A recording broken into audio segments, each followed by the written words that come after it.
welcome to Insights with Cyber Leaders. I'm in beautiful Atlanta, and I'm really excited to be joined by Taiye Lambo, former CISO of Atlanta.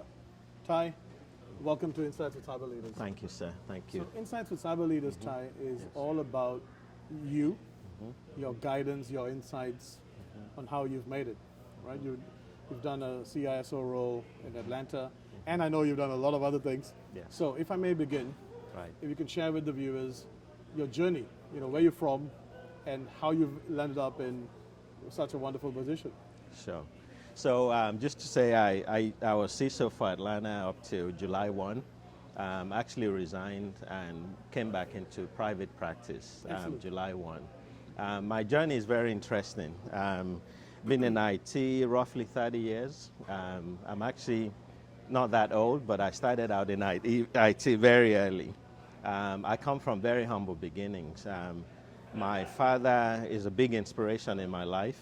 His father passed when he was 7, and he pretty much became responsible at age 10. So under the British, in Nigeria, I'm born and bred in Nigeria.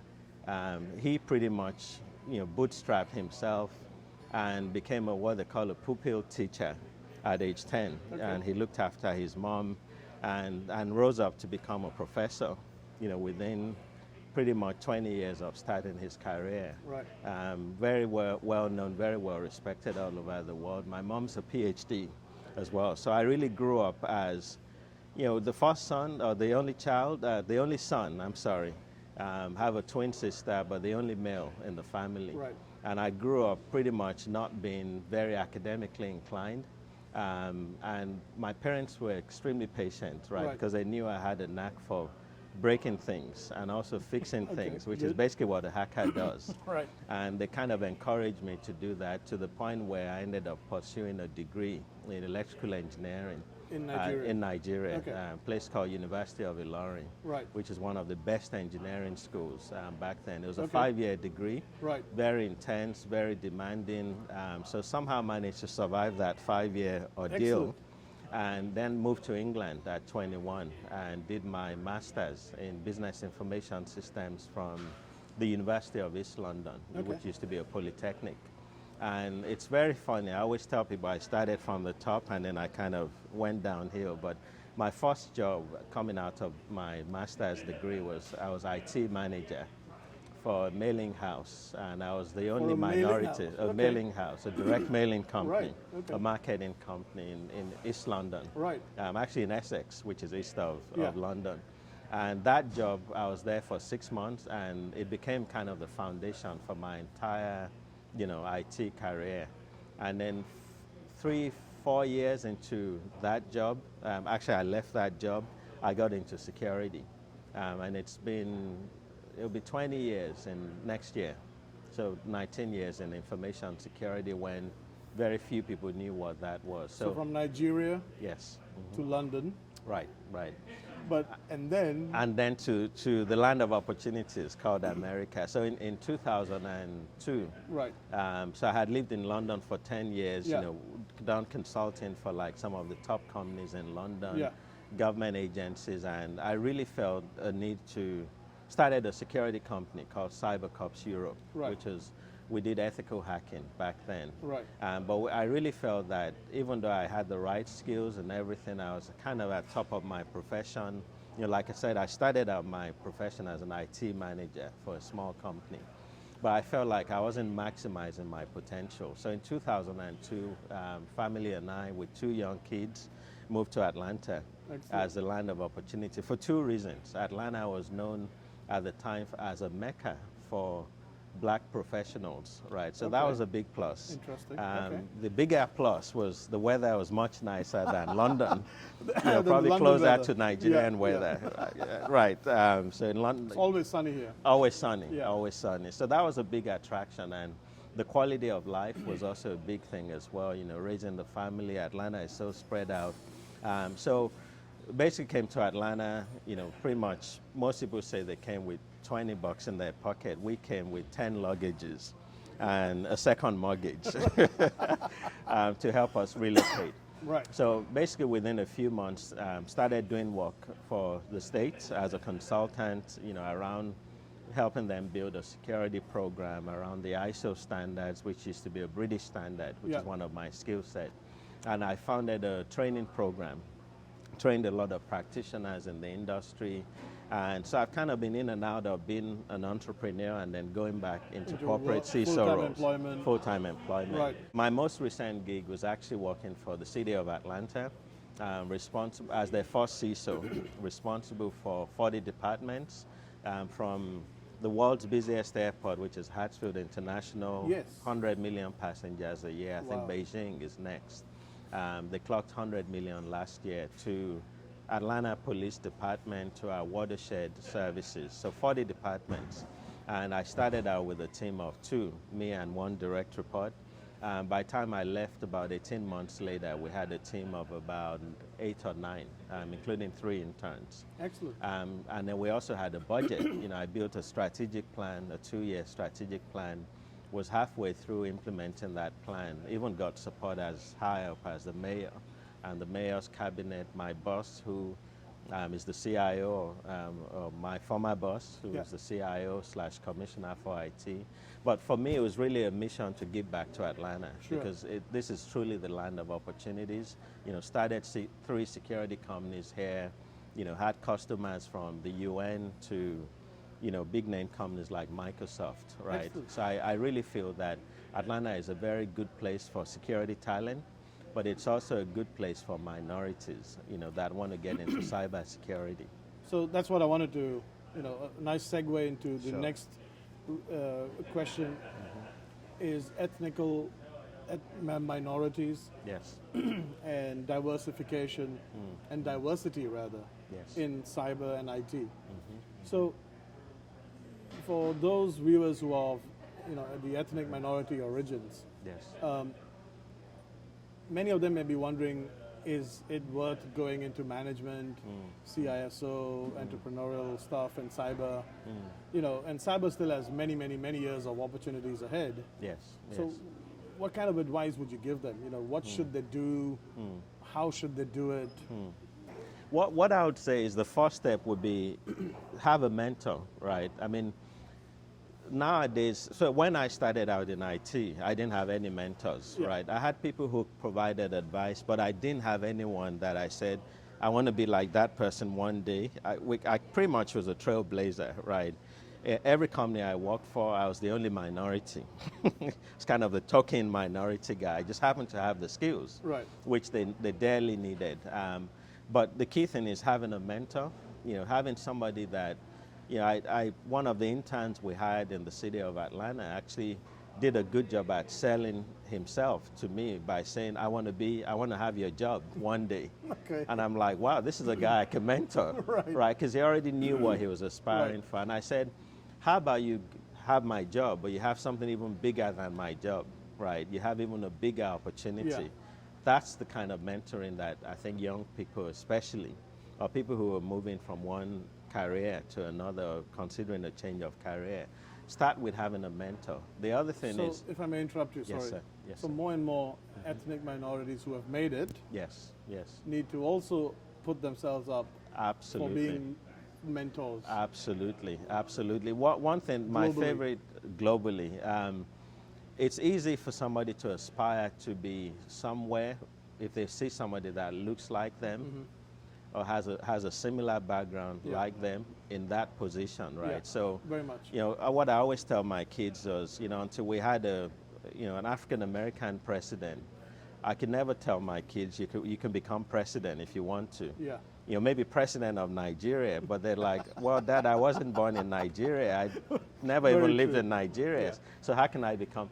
But now I can say that because we have an African American in the White House of the United States. So that's very important. And my favorite thing is, to whom much is given, much is expected. So I think minorities for me would be ethnical as well as women. Women are highly underrepresented in this industry. Very much. And I think the folks some of my best mentees have been female. In some cases happen to be ethnical minorities as well. which to me, it could be a double advantage or a double disadvantage, right? Totally. But Yeah. what I always tell them is pay it forward. Find a way to pick somebody up who was where you were, or maybe even worse off, and kind of help them learn the ropes, Or right? as they say, send the lift back down. Send the lift back down. I like that, Absolutely. yeah. I like that. But I agree. That's mentoring is very, very key. So that message, I guess, if I may replay what you're saying, is Sure. looking at yourself, I guess myself also, Yes. but in this case, focusing on you, you can do it. You can do You it. know, the message to Yeah. the minorities out there Right. is you can be a CISO. Right. Cyber has tremendous opportunity. Absolutely. I mean, Absolutely. So if I just talking to you reminds me of a trip I made to Nigeria last year. So I was invited to be a keynote speaker at the ISACA conference Yeah, in yeah. Abuja. And they had media there, and they interviewed me, and they said, "What's the message you have for the Nigerian youth?" And I said, "Well, 30 years ago, I found that I had a knack for breaking and fixing things. It's called hacking." And I said, at that time, I chose to use that knowledge to benefit humanity. That's why I'm in a position where I've been entrusted to protect one of the fastest growing cities in the US in cyberspace.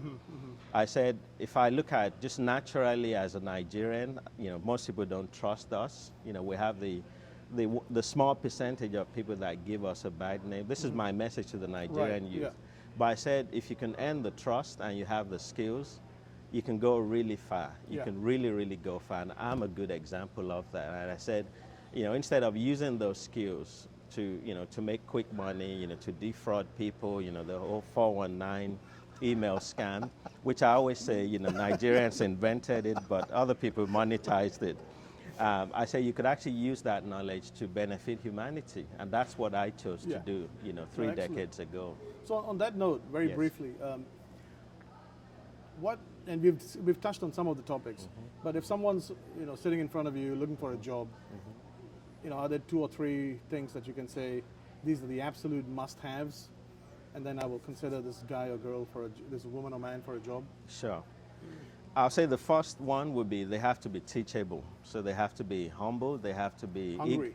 Hungry. Hungry is very important. And they have to show it that they're hungry, not desperate. There's a big difference. Yeah. They have to be hungry. They have to be teachable. They have to be open.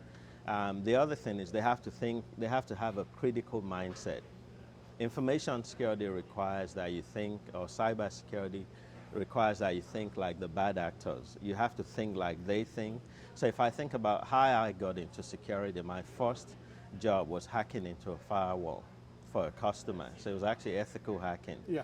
For me to be able to do that job, I had to think like a criminal. Even though I wasn't committing a crime, Sure. it was a legit, engagement. They were paying. I had my get out of jail free card. But that's how I got into security almost 20 years ago. Excellent. So critical thinking is key. Right. Being hungry, being teachable, very, very key. Excellent. Yes, sir. On that note, segue into, we get asked a lot of the times, certifications. Yeah. Is there anything that you think is definitely a must?